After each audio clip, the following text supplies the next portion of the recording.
Morning, everyone. We're on day 2. I just woke up, don't mind me. And we have to do our daily weigh-ins. Something I did not mention before is I know how to lose and gain weight pretty easy at this point because of competing. So you're going to see me drop weight super fast, or at least the first 10 pounds. So that's at 209. In this one, so you have both scales telling me at this point I lost 3 pounds on one and 2.5 on another, which is not going to be normal unless you are super dehydrated. I'm not dehydrated. I drank about a half a gallon to a gallon of water yesterday. That's just how my body is, the way I train. When I eat a lot, I'm still training a lot, so I'll shoot up to 200. But my workout will keep my diet in check, kind of. So it's like I can pretty much eat whatever I want. Doesn't mean it's healthy. I'm just eating. But I'm not really gonna shoot up in weight.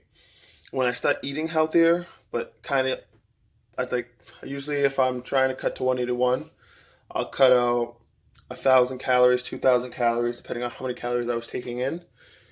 And what I'll do is I'll just eat that all with vegetables and stuff like that, or replace a lot of the gross fat stuff I've been eating. So that's why my diet's going to shoot up and down.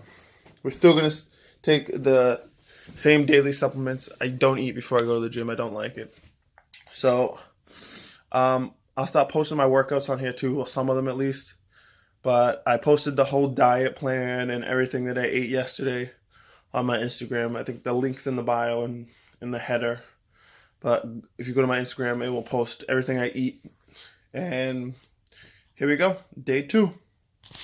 So one big thing we have to talk about is, I use the word diet a lot, I guess, but don't look at the way you're eating as a diet, because you won't, like I said yesterday, you won't be able to maintain it. And it's just like, you hear all these people like, oh, these fitness programs work, and you see all these things on TV. And the reason all the people on TV, they don't show people that are already super skinny and then they get 6-packs or something, is because that's not going to sell a product. You see guys and girls that are like 300, 250, and they're a lot of fat and they lose 100 pounds. I'm just like, for some of you, yes, this will be the case. But if you're already skinny and trying to diet, it's just going to really be changing the way you eat. So if you're used to eating burgers, fries, or meals already prepackaged, you're going to be satiated differently than somebody that's eating vegetables, fruits, meats, and a lot of protein in their diet, where it's less calories, but you can eat more of it and get the same benefit. So let's say you have 10 eggs. That's an excessive amount of eggs. Don't do that.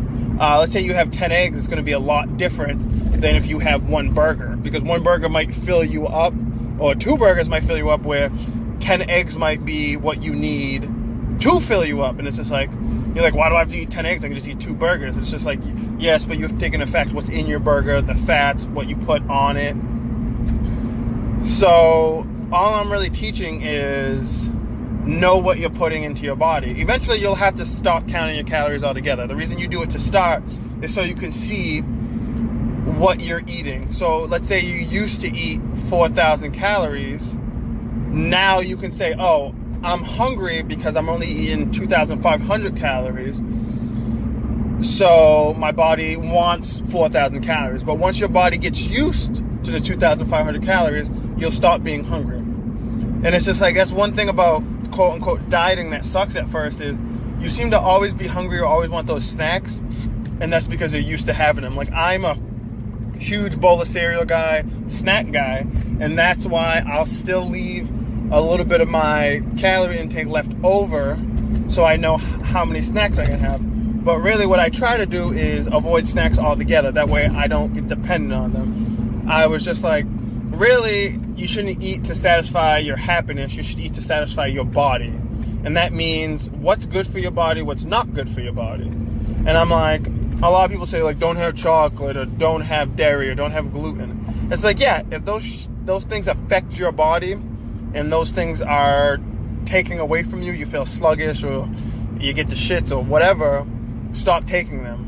But I'm like, if they don't bother you, then take them. I was just like, there's so many diets out there, do this, do that. Sure, try it out. If it works for you, then keep doing it. If it doesn't work for you, don't panic. Try something else. And it's just like, I think people try one diet once and they're like, oh, it doesn't work. Or try a diet twice and it's like, it doesn't work. Sometimes it takes 3 to 4 times just to get something down. I was just like, hell, I didn't understand lifting until I was like 22. And I'm like, I had been lifting since I've been 16. It's like, if I had known at 22, or even now at 16, I'd be a lot better than I am. I was just like, even with my disease, I'm still learning. I'm still learning what way to squat. It's just like, what way to lift, or what would be better for this technique, or how can I get stronger in this position. It's just like, you always should be learning. And it's just like, I think once we stop learning, that's when we kind of get complacent. It's just like, once you get complacent with your body, it's when you start getting depressed the way you look. You don't want to see yourself in the mirror. You don't think people look at you and judge you. And it's just like, you have to be willing to throw that out the window and be willing to get better. And it's just like, I'm never satisfied with my body. I want bigger legs, or I want a stronger bench, or whatever. And it's just like, when I lose something because I get sick, I realize, okay, if I keep healthy eating and I keep lifting, then I'll do better. And it's just like, that's why I wanted this daily vlog, to show you, like, you're going to see at one point, I'm like, eventually I'll get back to 181 and I'll compete. And then maybe I'll get to 175, or maybe I'll go back to 200. But you'll see that there's going to be times where I get sick and you're like, wow, this guy's diet's on point, he still gets sick. And like, that's the main point.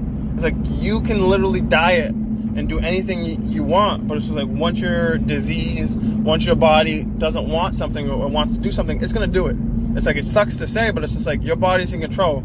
You just have to let your mind know that you're going to keep trying, even if you have to restart from the beginning.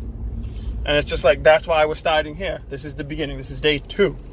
We're going to start, and by the end of the year, you're going to see your ups and your downs, and you're going to be like, well, my disease might have kicked my ass this month, or this day and this week, but I won the long-term battle. And at the end, we're all going to die. So it's not like you're winning that battle. But if you can have, let's say you have 50 good years left, if you can have 26 good years, that's 24 bad ones, but it still ends on a positive note. But if you just give up, it's going to be a lot harder to keep pushing forward. So I'll show you what I'm having for dinner, and I'll post again to Instagram. Today is 6 eggs with sausage, and I'll probably add broccoli to it. And I'll end up eating that for dinner today and dinner tomorrow. And it's just like, if I get hungry for lunch, I'll probably have like 4 servings of asparagus or Brussels sprouts or whatever vegetable I choose. And it's just like, vegetables are one thing that when I eat them, regardless of how much I eat, I still get super hungry after. But it's a good snack, because not only do you not feel terrible after eating it, is, let's say you get hungry within another hour or 2 hours, you can always have more of that stuff. And besides gas, if you get gas from broccoli and Brussels sprouts or cauliflower, there's not really any major consequences with that. And it's just like, that's why as I start doing this, you'll notice my snacks are weirdly healthy, more because I can eat that stuff and not feel super like, damn, I f***ed this up. So I'll see you at dinner to show you what I'm making, and I'll post a little bit of my workout. Don't forget to check out my Instagram. I'll be posting exactly what I eat on there, like the calorie count and all that. So day 2, almost done. See you soon.